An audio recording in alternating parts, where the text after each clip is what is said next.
Кога цутеа бадемите, се случи тоа многу одамна. Во едно далечно време, кога уште верував во сказни, кога бев исплашена и гладна, а во сказните секогаш се убаво завршува. Снеговите рано окопнеа. Пролета надоаѓаше незапирливо. Уште во првите мартовски денови сите гранки беа набабрени до распукување. Беше војна. Не одев на училиште, зашто никој не се грижеше дали одам или не. А Сара и Миријам не одеа затоа што не смееа. На палтенцата носеа жолти звезди и со тоа беа обележани како еврејски деца. Таа пролет и од дворот не излегуваа. Беа толку исплашени од фашистичката полиција, па најчесто седевме за нивната или нашата куќа. Се греевме на мартовското сонце и водевме некакви бесконечни разговори. Понекогаш читавме сказни, Гримови и Андерсонови. Така поред, сказна по сказна, една ке чита, двете ке слушаме, секогаш внимателно, не баре ги слушаме прв пат.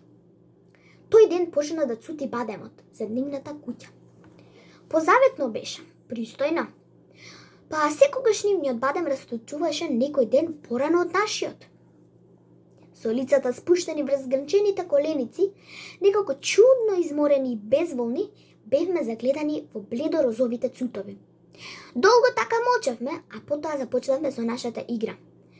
Што размислуваш? Ме праша Сара. Размислувам да имам едно волшебно масиче, па да му речам: Масиче, масиче, ај јадење сладко ни дај. Па сите заедно да јадеме.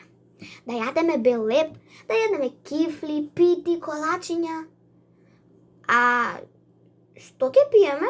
Возбудено ме праша Сара. Млеко? Млеко со шекер, извикав. Може, се согласи Сара. А може и млеко со какао?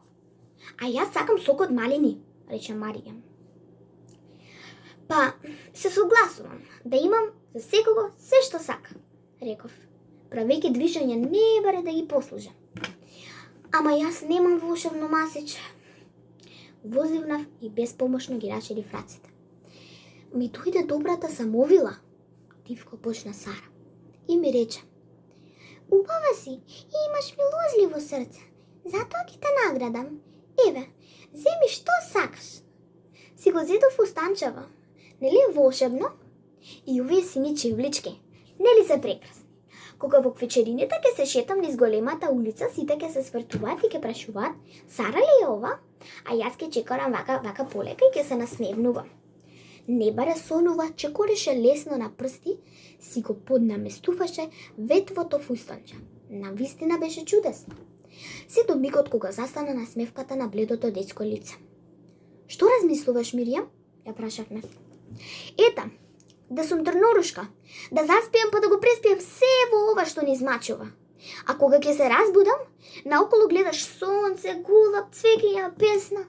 Одненадеж молкна. Изморени од нашите сказни, седнавме молчеливи и загледани во сончевината што гаснеше за речутаните бадемови гранки.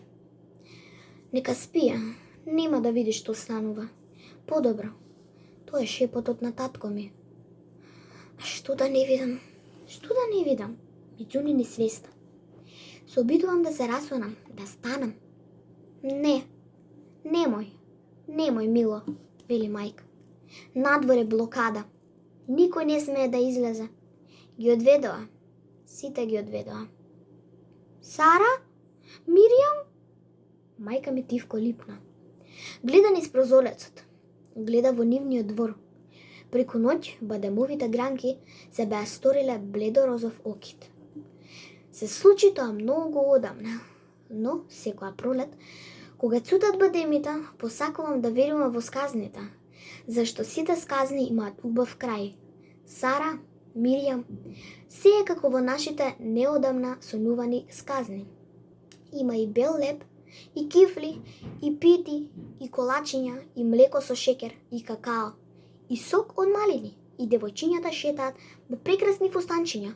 Сега и ги загледуваат и небото е сино. Но, секоја пролет, додека цутат бадемите, попусто очекувам трнорушка да се разбуди од својот студен сон. Тоа беше тоа за овој прекрасен текст. Јас сум Анастасија Цветановска. Довидување до следното видео.